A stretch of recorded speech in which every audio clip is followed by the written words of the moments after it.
Hello बच्चों, आप सभी लोगों का फिर स्वागत है एक बार आपके प्यारे से YouTube चैनल फिजिक्स लाइट में।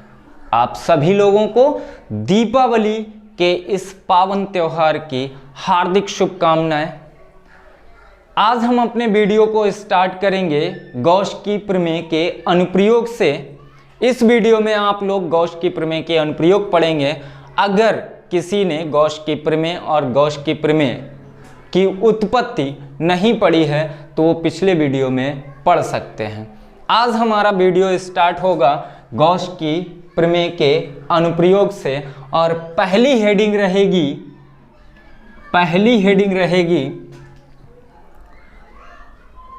ऋजु रेखीय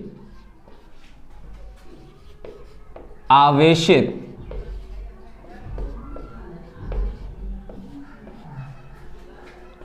लंबे तार के निकट वैद्युत क्षेत्र।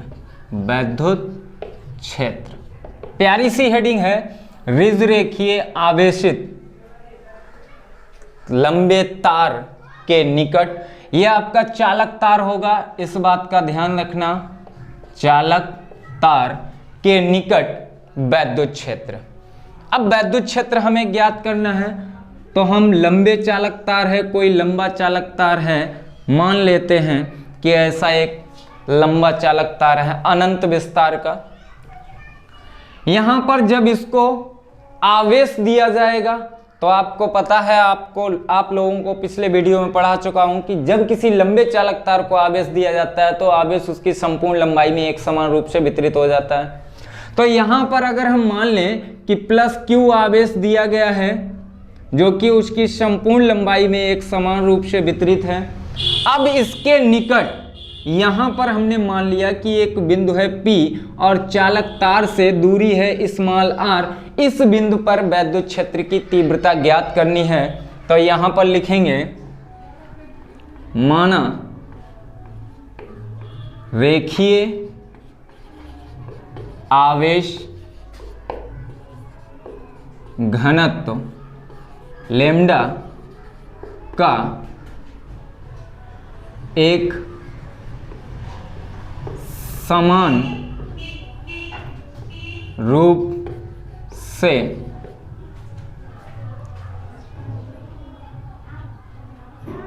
आवेशित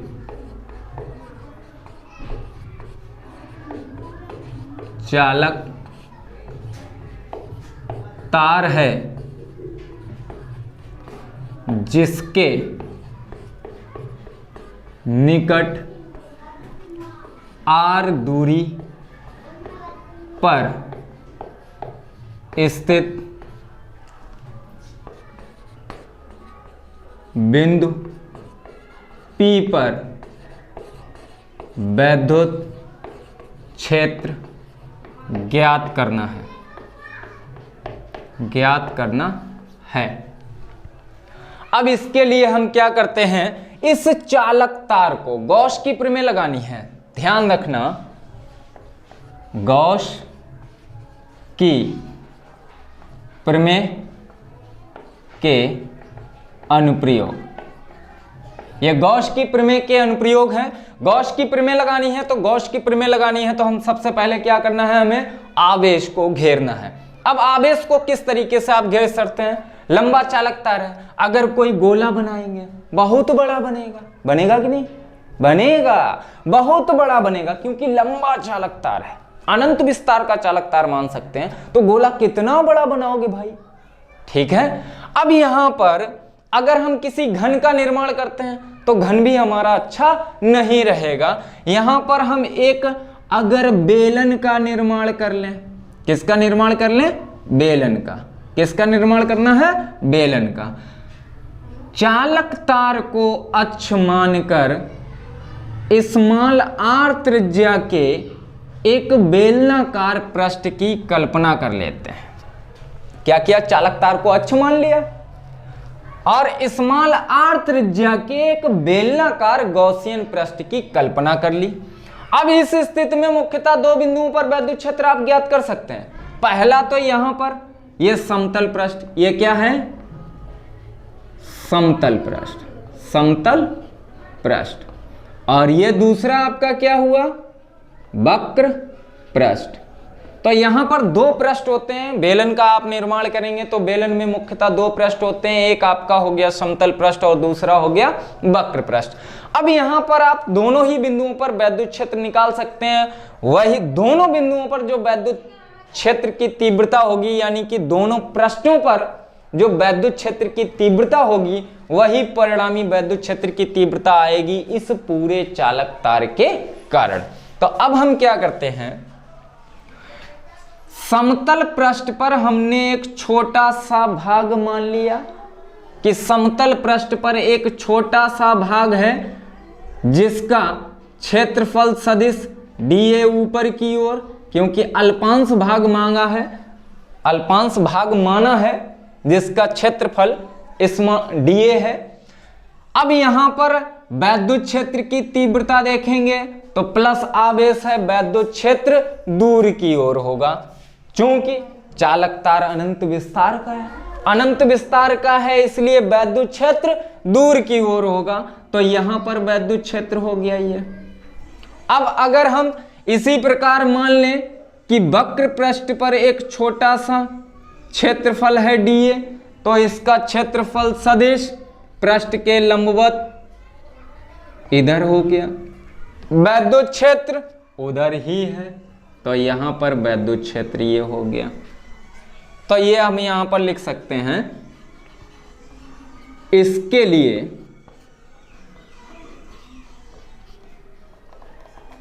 तार को अक्ष मानकर r त्रिज्या के बेलनाकार पृष्ठ की कल्पना करते हैं। ये हमने बेलनाकार पृष्ठ की कल्पना कर ली, ठीक है। अब हम लिखेंगे माना अल्पांश पृष्ठीय क्षेत्रफल dA है। यह भी हमने मान लिया कि हमने दो बिंदुओं पर छोटा छोटा क्षेत्रफल लिया है, वो कितना है? dA। तो अब यहां पर लिखेंगे तब अल्पांश पृष्ठीय क्षेत्रफल से गुजरने वाला वैद्युत फ्लक्स, अल्पांश पृष्ठीय क्षेत्रफल से गुजरने वाला वैद्युत फ्लक्स निकालेंगे तो वो d phi E इक्वल आपका क्या होगा? E dot dA, E dot dA इतना होगा।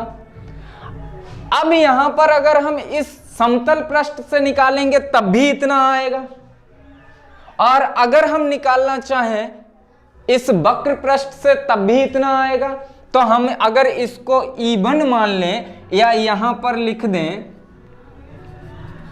समतल पृष्ठ और इसको E1 मान लिया, और phi E2 अगर हम लिखें तो E डॉट dA ये हो जाएगा वक्र पृष्ठ।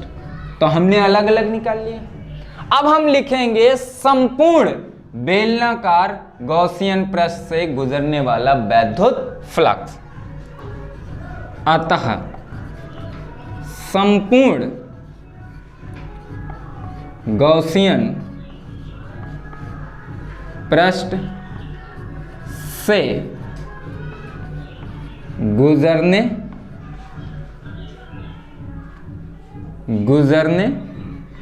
वाला कुल वैद्युत फ्लक्स।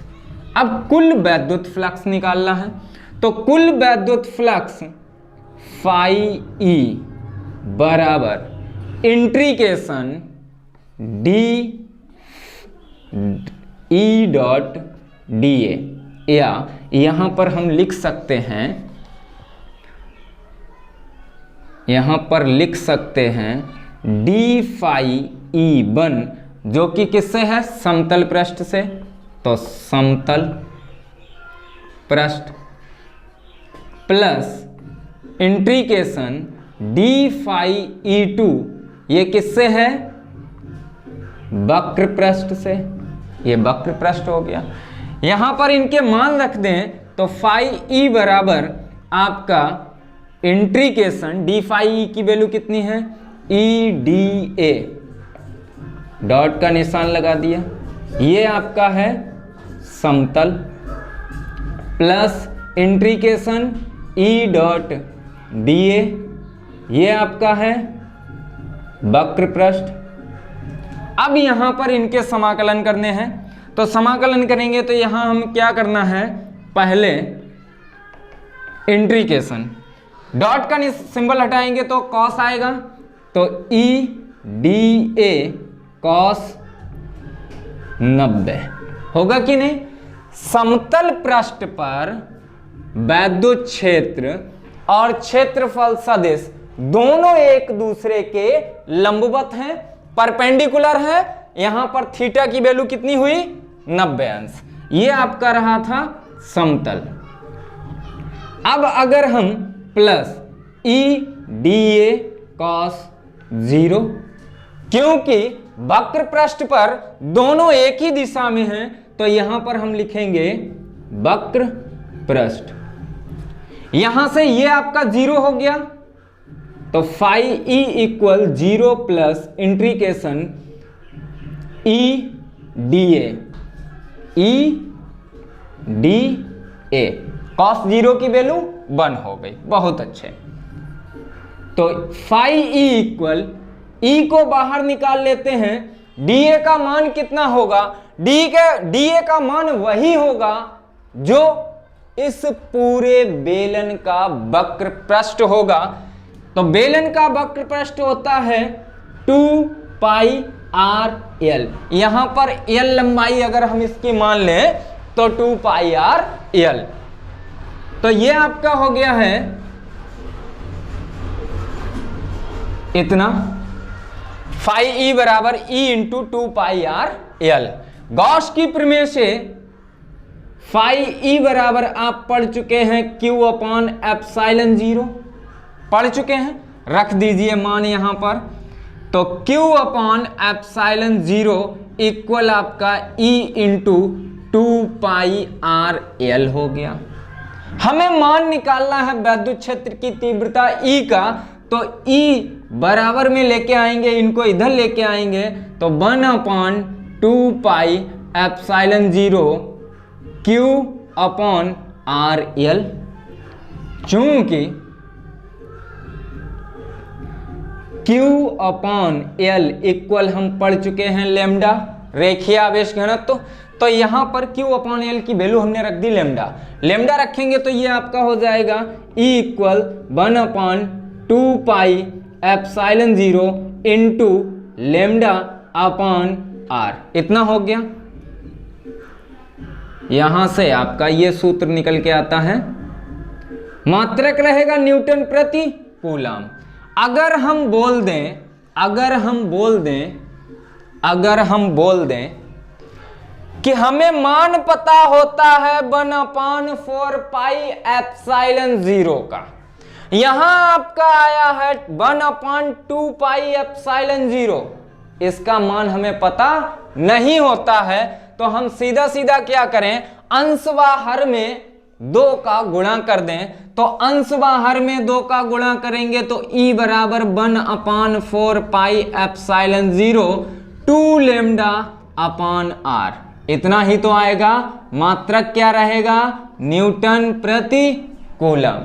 तो ये प्यारा सा डेरिवेशन था और हमेशा बोर्ड एग्जाम के लिए मोस्ट इंपॉर्टेंट रहता है। इस बात को आप लोग ध्यान रखना। ये गॉस की प्रमेय का पहला अनुप्रयोग है जो बोर्ड एग्जाम के लिए मोस्ट इंपॉर्टेंट रहता है। आपके सामने इस डेरिवेशन को प्यारे से तरीके से हमने हल किया।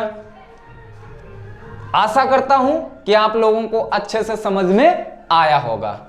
चलिए, इसके बाद में हमारा दूसरा अनुप्रयोग रहेगा। इसको जो बच्चे नोट करना चाहते हैं पॉज करके नोट कर सकते हैं। चलिए, इसको रफ कर रहा हूं।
वैद्युत क्षेत्र अब अनंत विस्तार की चादर होगी जिसके निकट आपको वैद्युत क्षेत्र की तीव्रता ज्ञात करनी होगी।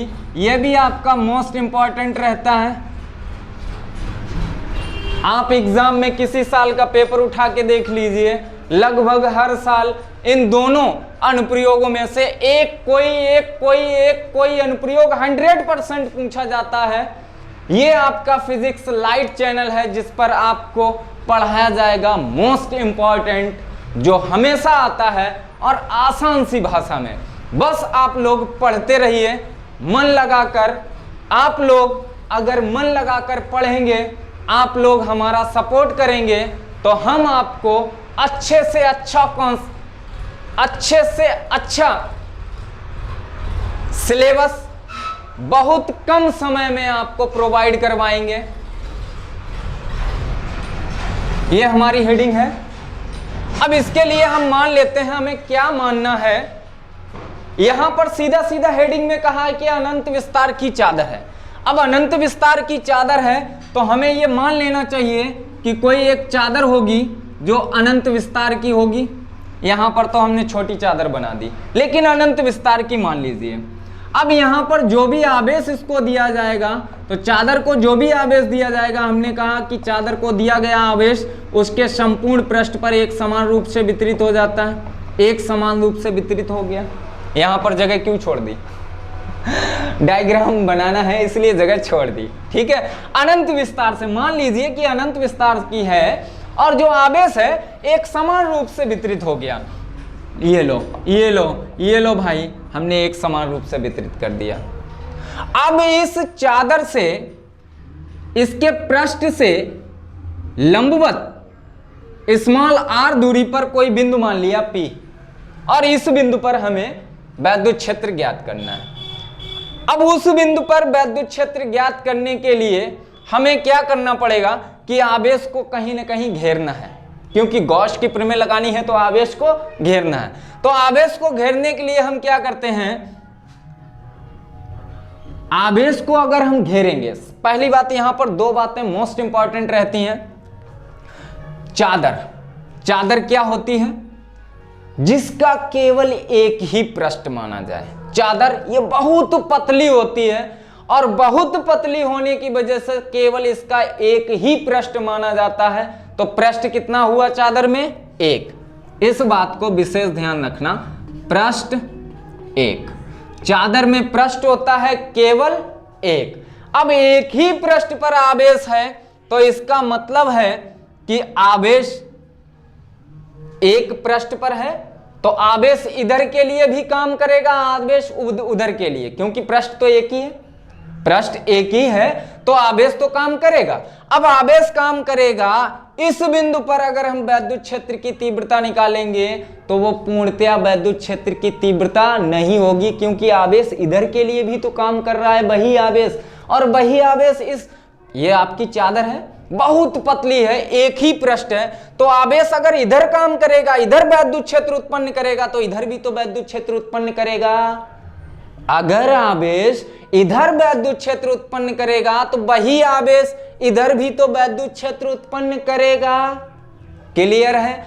तो यहां पर हम क्या करते हैं कि संपूर्ण आवेश एक ही पृष्ठ पर स्थित है, तो एक ही पृष्ठ पर स्थित है, तो इसलिए एक ही बिंदु पर वैद्युत क्षेत्र निकालना उचित नहीं होगा। इसलिए हम क्या करते हैं कि चादर के दूसरी ओर जितनी दूरी पर यह बिंदु P है, ठीक उतनी ही दूरी पर एक बिंदु दूसरा भी मान लेते हैं जो R दूरी पर ही होगा, लेकिन उसको बिंदु मान लेते हैं P डैश। क्या मानेंगे? P dash. अब दोनों बिंदुओं पर जो वैद्युत क्षेत्र की तीव्रता आएगी वही आपकी एग्जैक्टली टोटल परिणामी वैद्युत क्षेत्र की तीव्रता होगी। तो अब इसके लिए यहां पर हम क्या करेंगे, मान लेते हैं पहले, माना अनंत विस्तार की पृष्ठीय, अनंत विस्तार की पृष्ठीय आवेश घनत्व सिग्मा वाली एक समान रूप से आवेशित चादर है, जिससे R दूरी पर वैद्युत क्षेत्र ज्ञात करना है। इसके लिए पृष्ठ के दूसरी ओर बिंदु P डैश, पृष्ठ के दूसरी ओर ना करके यहां पर हम पृष्ठ के दोनों ओर बिंदु P व P डैश मान लेते हैं तथा दोनों बिंदुओं को मिलाने वाली रेखा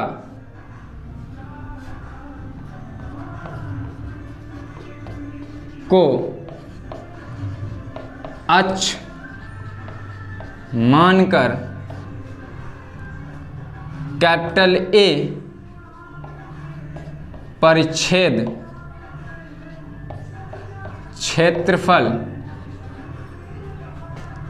क्षेत्रफल वाले चादर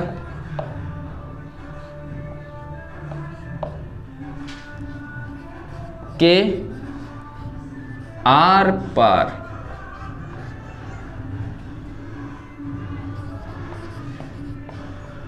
बेलन की कल्पना करते हैं। यहां पर क्या समझना है कि हमें पृष्ठ के दोनों ओर उतनी ही दूरी पर वैद्युत क्षेत्र निकालना है, वही परिणामी वैद्युत क्षेत्र होगा। तो इसके लिए इन दोनों बिंदुओं को मिलाने वाली रेखा को अक्ष मानकर कैपिटल ए परिच्छेद क्षेत्रफल वाले चादर के आर पार बेलन की कल्पना करते हैं। ऐसे पृष्ठ है, चादर है ऐसे, अब चादर के आर पार, चादर के आर पार कैपिटल ए परिच्छेद क्षेत्रफल वाले बेलन की कल्पना करते हैं। तो यहां पर इस तरीके से हम मान सकते हैं कि ये कैपिटल ए परिच्छेद क्षेत्रफल है, ये कैपिटल ए परिच्छेद क्षेत्रफल वाला एक बेलन है। तो अब मुख्यतः बेलन के दो बिंदुओं पर वैद्युत क्षेत्र निकाल सकते हैं। कहां पर? एक तो ये हो गया आपका वक्र पृष्ठ, बेलन का वक्र पृष्ठ, और ये है समतल पृष्ठ। अब यहां पर जिस प्रकार हमने पहले अनुप्रयोग में समतल पृष्ठ और वक्र पृष्ठ पर वैद्युत क्षेत्र ज्ञात किया, उसी प्रकार यहां से भी निकालेंगे समतल पृष्ठ और वक्र पृष्ठ से गुजरने वाला वैद्युत फ्लक्स। तो यहां पर हमने मान लिया कि वक्र पृष्ठ पर अल्पांश, वक्र पृष्ठ का जो अल्पांश क्षेत्रफल है dA है, तो ये अल्पांश क्षेत्रफल ले लिया। यहां पर वैद्युत क्षेत्र इधर होगा क्योंकि प्लस आवेश है। समतल पृष्ठ का जो अल्पांश क्षेत्रफल है dA है। यहां पर अगर हम वैद्युत क्षेत्र देखेंगे तो वैद्युत क्षेत्र इसी दिशा में रहेगा। क्यों रहेगा? क्योंकि जो आवेश है अनंत विस्तार की चादर है और उस पर एक समान रूप से वितरित है, तो वैद्युत क्षेत्र हमेशा पृष्ठ के लंबवत ही रहेगा दूर की ओर। तो ये कंडीशन बन गई।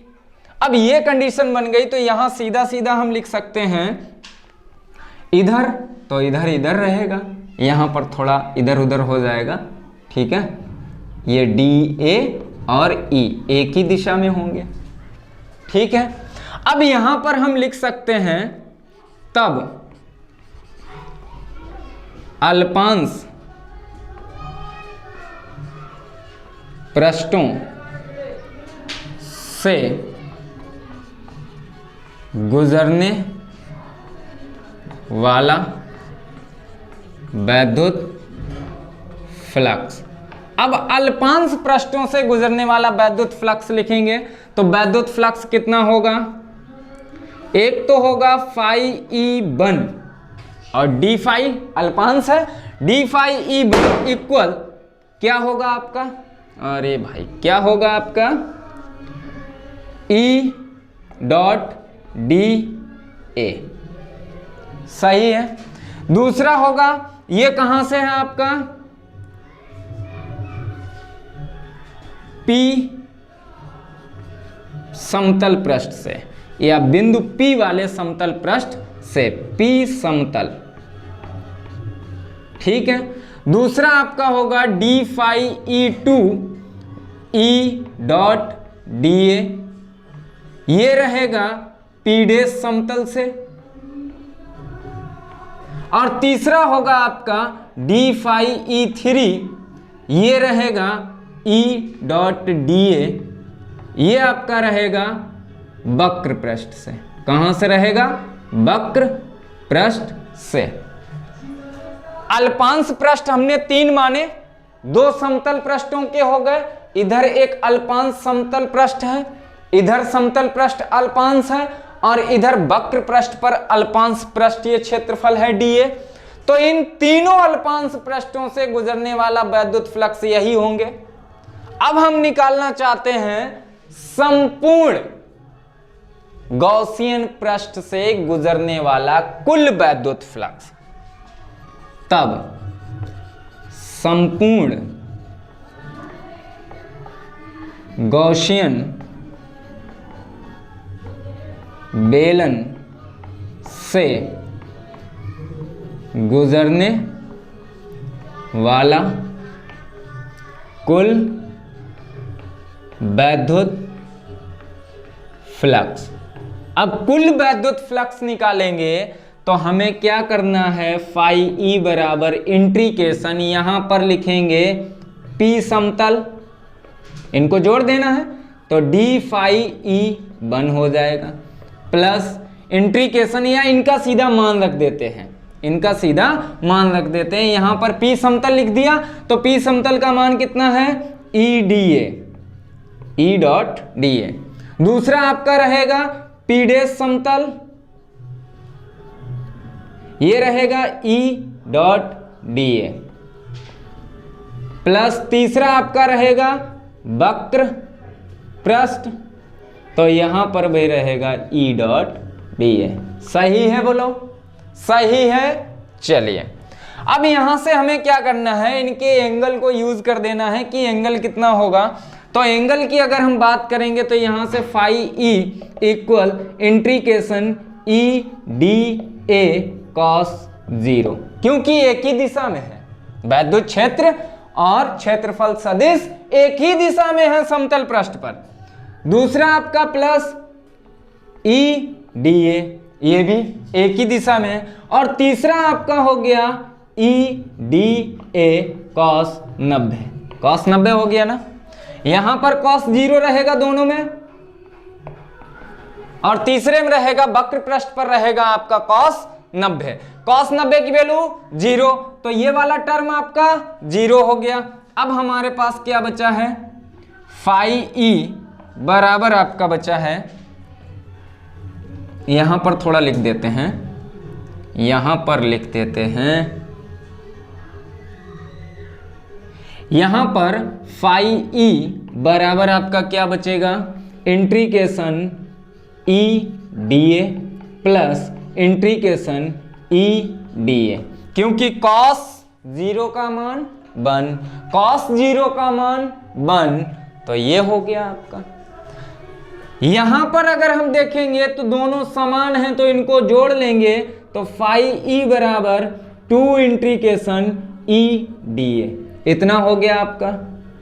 चलिए यहां पर E का मान निकालना है, वैद्युत क्षेत्र का मान निकालना है। वैद्युत क्षेत्र को बाहर करेंगे तो 2E इंट्रीकेशन dA हो जाएगा। इंट्रीकेशन dA का मान, इंट्रीकेशन dA का मान, इंट्रीकेशन dA का मान कैपिटल A। क्यों? क्योंकि हमने माना है कि पृष्ठ जो चादर है उसका पृष्ठीय क्षेत्रफल जो आपका बेलन है उसका परिच्छेद क्षेत्रफल कैपिटल A हमने माना है। क्या माना है? जो बेलन है, जो गॉसियन बेलनाकार पृष्ठ है, उसका परिच्छेद क्षेत्रफल हमने माना है कैपिटल A। तो जितना परिच्छेद क्षेत्रफल होगा वही तो समतल पृष्ठ का भी तो क्षेत्रफल होगा ना। यस, चलिए तो यहां से आपका हो जाएगा, यहां गॉस की प्रमेय के अनुप्रयोग से Q अपॉन एप्सिलॉन 0 होता है, फाई E बराबर होता है। तो यहां से हमारा हो जाएगा Q अपॉन एप्सिलॉन 0 बराबर आपका 2EA। यहां से E इक्वल हो जाएगा Q अपॉन 2 एप्सिलॉन 0A। आप पढ़ चुके हैं कि सिग्मा इक्वल होता है Q अपॉन A, तो ये आपका E इक्वल हो जाएगा sigma upon 2 epsilon 0, sigma upon 2 epsilon 0। मात्रक रहेगा न्यूटन प्रति कूलम। तो ये प्यारा सा डेरिवेशन था जिसकी वैल्यू आई है sigma equal sigma E equal sigma upon 2 epsilon 0। Unit रहेगी न्यूटन प्रति कूलम। यहां से हमें एक बात पर श्योर हो जाना चाहिए कि अगर आवेश किसी एक पृष्ठ पर है, चादर हो, चादर में तो एक पृष्ठ होता ही है, प्लेट हो, प्लेट में 2 पृष्ठ होते हैं। अगर किसी एक पृष्ठ पर, जैसे प्लेट है, प्लेट में 2 पृष्ठ होते हैं, किसी एक पृष्ठ पर अगर हमें आवेश, जो भी आवेश है, तो किसी एक पृष्ठ से, अगर एक पृष्ठ पर जो भी आवेश है उसके कारण हमें वैद्युत क्षेत्र निकालना है, तो किसी एक पृष्ठ पर जो Q आवेश है और उसका क्षेत्रफल कैपिटल A है, तो उसकी वजह से किसी भी बिंदु पर वैद्युत क्षेत्र की तीव्रता E बराबर सिग्मा अपॉन 2 एप्सिलॉन 0 आनी है किसी एक पृष्ठ। हमेशा ध्यान रखना, आवेश अगर किसी एक पृष्ठ पर स्थित है तो उस एक पृष्ठ की वजह से वैद्युत क्षेत्र की तीव्रता का मान सिग्मा अपान 2 एप्सिलॉन 0 आना है। क्लियर हुआ?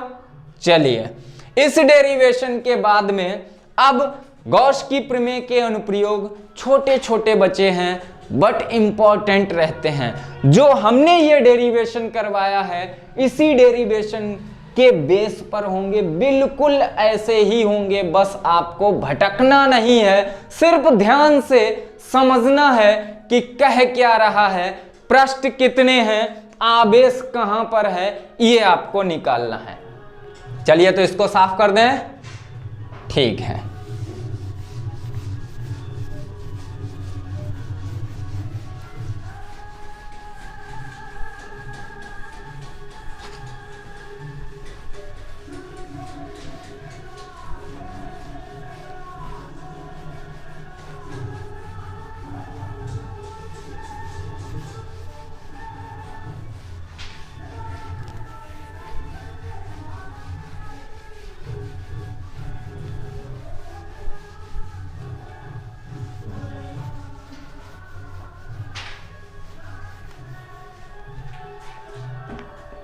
अब इसके बाद में हमारा रहेगा गॉस की प्रमेय के अनुप्रयोग। अगला अनुप्रयोग रहेगा तीसरा, अगर कोई अचालक प्लेट हो और उसको Q आवेश दिया जाए तो उसके निकट वैद्युत क्षेत्र का मान कितना होगा। अब अचालक प्लेट की अगर हम बात करें, ये आपकी अचालक प्लेट हो गई, ये अचालक प्लेट है। अगर प्लेट के पृष्ठ कितने होते हैं? 2, 1 और 2। अचालक प्लेट है तो इस पर आवेश जो भी दिया जाएगा वो कहां होगा? इसके भीतर। तो अचालक प्लेट के भीतर आवेश हो गया। अब हम इधर या इधर कहीं पर कोई बिंदु दिया गया है, मान लीजिए इधर बिंदु आपका P है, इस बिंदु पर वैद्युत क्षेत्र निकालेंगे तो आवेश कहां पर है? एक ही पृष्ठ पर है, एक ही जगह है, मतलब अंदर है, एक समान रूप से। अब अंदर एक समान रूप से है तो एक ही पृष्ठ, अंदर आंतरिक पृष्ठ एक ही होगा, एक ही मतलब आंतरिक पृष्ठ की बात कर रहा हूं। इसके अंदर एक समान रूप से वितरित है तो इसका मतलब है कि एक ही पृष्ठ के समान वितरित है। एक ही पृष्ठ के समान वितरित है तो बिंदु P पर वैद्युत क्षेत्र की तीव्रता कितनी होगी? E बराबर, अभी हमने बताया कि अगर आवेश एक पृष्ठ पर एक समान रूप से वितरित हो तो वैद्युत क्षेत्र की तीव्रता किसी भी बिंदु पर E बराबर सिग्मा अपान एप्सिलॉन 2 एप्सिलॉन 0 इतनी आएगी। चलिए अब ये भी आपको कॉन्सेप्ट आता है। अब इसके थोड़ा और बढ़ा देते हैं। मान लीजिए कि ये एक चालक प्लेट हो। कैसी हो? चालक प्लेट। चालक प्लेट होगी। अब इसको अगर Q आवेश दिया जाएगा तो आवेश प्लस Q आवेश देने पर इसके दोनों पृष्ठों पर एक समान रूप से वितरित होगा। तो यहां पर हम मानेंगे, माना यहां पर लिखेंगे चालक प्लेट के कारण उसके निकट वैद्युत क्षेत्र। अब चालक प्लेट है एक समान रूप से आवेशित, एक समान रूप से आवेशित चालक प्लेट के कारण उसके निकट वैद्युत क्षेत्र। अब एक समान रूप से आवेशित है तो हमने मान लिया भैया कि एक समान रूप से आवेशित है। कोई प्लेट है उसको Q आवेश दे दिया। कितना आवेश दिया? प्लस Q आवेश दे दिया, जो उसके दोनों पृष्ठों पर एक समान रूप से वितरित हो जाता है। माना पृष्ठीय आवेश घनत्व सिग्मा वाली एक चालक प्लेट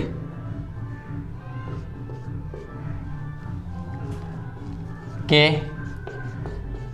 निकट बिंदु P पर वैद्युत क्षेत्र ज्ञात करना है। चूंकि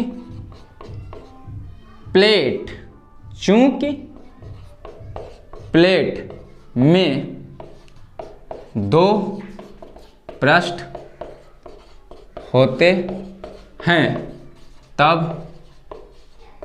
आवेश दोनों पृष्ठों पर होगा। दो पृष्ठ होते हैं, आवेश दोनों पृष्ठों पर हो गया। अब दो पृष्ठ हैं, आवेश दोनों पृष्ठों पर हो गया। यहां हमारा बिंदु P है, प्लस आवेश है बेटा, ध्यान रखना प्लस आवेश है। इस पहले पृष्ठ के कारण बिंदु P पर वैद्युत क्षेत्र मान लेते हैं कि E आया। कितना आया? E। अब पहला पृष्ठ है तो इसको E1 मान लेते हैं कि पहले पृष्ठ के कारण बिंदु P पर वैद्युत क्षेत्र E1 आया। तो E1 की दिशा किधर होगी? E1 की दिशा किधर होगी? दिशा किधर होगी? प्लस आवेश है, प्लस आवेश कहता है कि वैद्युत क्षेत्र भैया दूर की ओर होगा। प्लस आवेश वैद्युत क्षेत्र दूर की ओर होगा, इसका मतलब वैद्युत क्षेत्र इधर होगा। सही है, E1 की दिशा इधर होगी। दूसरे पृष्ठ के कारण मान लेते हैं कि वैद्युत क्षेत्र E2 होगा। तो वैद्युत क्षेत्र E2 होगा तो इसके कारण वैद्युत क्षेत्र प्लस आवेश है भैया, तो वैद्युत क्षेत्र भी दूर की ओर होगा। दोनों एक ही दिशा में हो गए। तो यहां पर लिखेंगे तब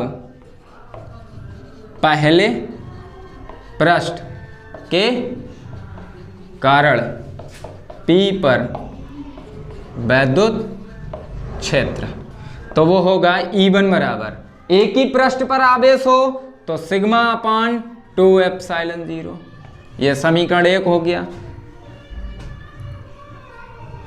दूसरे पृष्ठ के कारण P पर वैद्युत क्षेत्र। अब दूसरे पृष्ठ के कारण बिंदु P पर वैद्युत क्षेत्र तो वही होगा भैया सिग्मा अपान 2ε0। यह समीकरण 2 हो गया। अतः पूरी प्लेट के कारण P पर परिणामी वैद्युत क्षेत्र। अब परिणामी वैद्युत क्षेत्र निकालना है तो वैद्युत क्षेत्र दोनों एक ही दिशा में है। यहां पे लिखेंगे चूंकि E1 व E2 एक ही दिशा में हैं। अब एक ही दिशा में है तब E equal E1 plus E2। अब E1 प्लस E2 हो गया तो E बराबर sigma upon 2ε0 plus sigma upon 2ε0। अगर हम इनको हल करेंगे, इनका एलसीएम लेंगे तो 2ε0 एलसीएम मिला तो सिग्मा प्लस सिग्मा मिला के आपका E बराबर 2 सिग्मा अपान 2ε0। 2 से 2 कैंसिल तो E इक्वल सिग्मा अपान ε0। ये आ गया आपका प्यारा सा डेरिवेशन और उसका आंसर। तो इस तरीके से अगर कोई चालक प्लेट हो तब आवेश उसके दोनों पृष्ठों पर वितरित हो जाता है एक समान रूप से। और जब आवेश दोनों पृष्ठों पर एक समान रूप से वितरित होगा तो इसका मतलब हो गया कि एक पृष्ठ पर आवेश के कारण हमने वैद्युत क्षेत्र की तीव्रता निकाल चुके हैं। तो वैद्युत क्षेत्र की तीव्रता कितनी आती थी?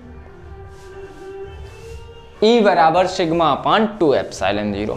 यहां पर क्या है कि दो पृष्ठ हैं, दोनों पृष्ठों पर आवेश एक समान रूप से वितरित है, इसलिए बिंदु P पर दोनों के कारण वैद्युत क्षेत्र की दिशाएं एक समान हैं, एक ही दिशा में हैं। तो इसलिए परिणामी वैद्युत क्षेत्र निकाला तो परिणामी वैद्युत क्षेत्र के लिए हमने सीधा सीधा E बराबर E1 प्लस E2 दोनों को जोड़ दिया तो परिणामी वैद्युत क्षेत्र ये आ गया। अब इसके बाद में हमारा लास्ट अनुप्रयोग रहेगा इस चैप्टर का, दो विपरीत आवेशित प्लेटों के मध्य या बाहर, दो विपरीत आवेशित प्लेटें हों जो एक दूसरे के समांतर रखी हों, तब उनके मध्य या उनसे बाहर किसी बिंदु पर वैद्युत क्षेत्र की तीव्रता। चलिए इसको साफ कर दें। ठीक है,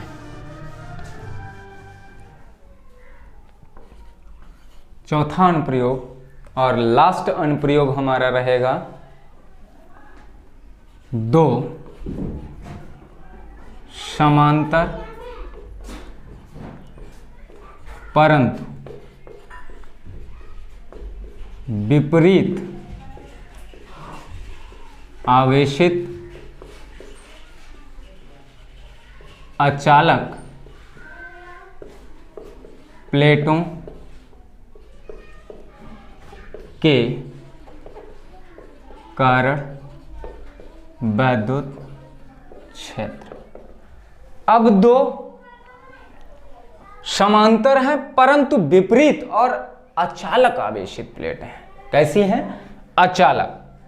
अब अचालक हैं तो हमने आपको बताया कि अचालक प्लेट अगर कोई भी हो तो आवेश कहाँ होता है?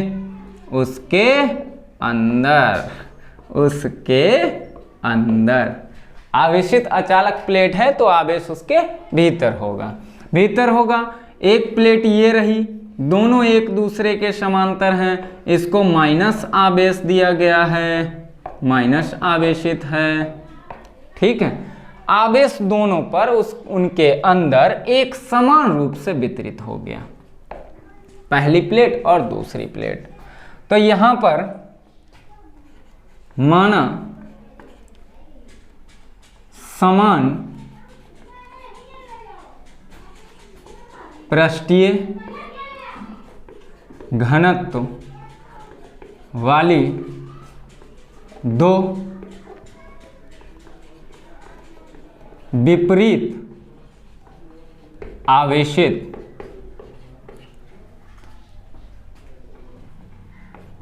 प्लेटों के कारण उनके मध्य व बाहर बिंदुओं पर वैद्युत क्षेत्र, वैद्युत क्षेत्र ज्ञात करना है। अब मध्य में और बाहर, सबसे पहले हम मान लेते हैं कि प्लेटों के मध्य में एक बिंदु है P। तो यहां पर नंबर 1 पॉइंट रहेगा प्लेटों के मध्य। तो प्लेटों के मध्य माना प्लेटों के मध्य बिंदु P है। अब प्लेटों के मध्य हमने मान लिया प्लेटें हैं, प्लेटें और उनके बीच में कोई बिंदु है P। अब इस बिंदु P पर वैद्युत क्षेत्र ज्ञात करना है। तो जरा देखना, आवेश एक ही पृष्ठ पर है, एक ही पूरी लंबाई में, यानी कि पूरे इसके क्षेत्रफल में एक समान रूप से वितरित है। अंदर कहाँ है? अंदर, इसके अंदर एक समान रूप से वितरित है। अंदर मतलब इसके आयतन में एक समान रूप से वितरित है। अब आयतन होगा क्या? इसका क्षेत्रफल ही होगा। क्या होगा? क्षेत्रफल। इसके संपूर्ण आंतरिक क्षेत्रफल में मतलब इसके भीतर एक समान रूप से वितरित है। अब भीतर एक समान रूप से वितरित है तो प्लस आवेश के कारण बिंदु P पर वैद्युत क्षेत्र होगा इधर। सही है? दूर की ओर। सही है? दूर की ओर। यही बिंदु इधर होता तो इधर, यही बिंदु यहां पर है तो इधर। माइनस आवेश, माइनस आवेश कहता है कि वैद्युत क्षेत्र भैया हमारे पास रहेगा, हमारी ओर रहेगा। सही है? E2 उधर हो गया, E1 उधर हो गया।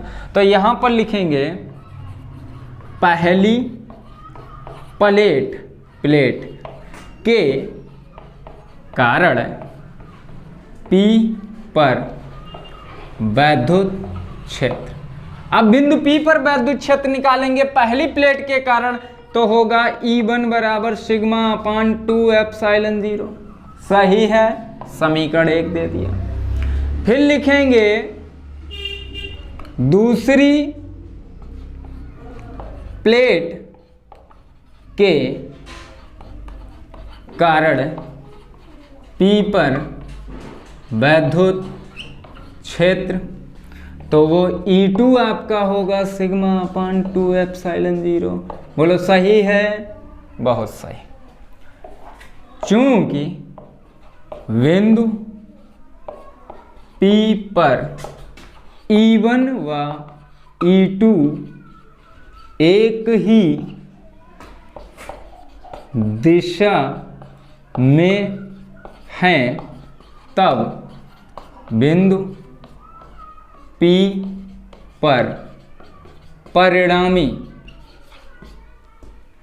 वैद्युत क्षेत्र, तो परिणामी वैद्युत क्षेत्र E बराबर E1 और प्लस E2, तो E बराबर sigma upon 2ε0 plus sigma upon 2ε0। वही हल करेंगे जो अभी पहले डेरिवेशन में किया था, तो E बराबर सिग्मा अपान ε0। बोलो सही है, न्यूटन प्रति कूलम। तो ये प्यारा सा डेरिवेशन था, गॉस की प्रमेय के अनुप्रयोग था, लास्ट अनुप्रयोग था। इसके बाद में भी है, गॉस की प्रमेय के अनुप्रयोग हैं कि किसी गोलीय चालक, एक समान रूप से गोलीय चालक के बाहर पृष्ठ पर वैद्युत क्षेत्र की तीव्रता और आंतरिक बिंदु पर किसी बिंदु पर वैद्युत क्षेत्र की तीव्रता।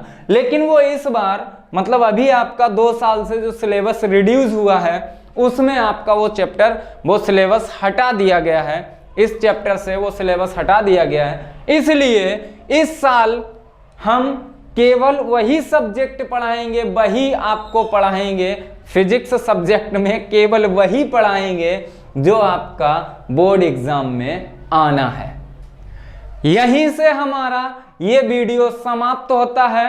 नेक्स्ट वीडियो में आपको मिलेंगे एनसीईआरटी से रिलेटिव, एनसीईआरटी बेस पर आंकिक प्रश्न, पहले चैप्टर के A to Z आंशिक प्रश्न।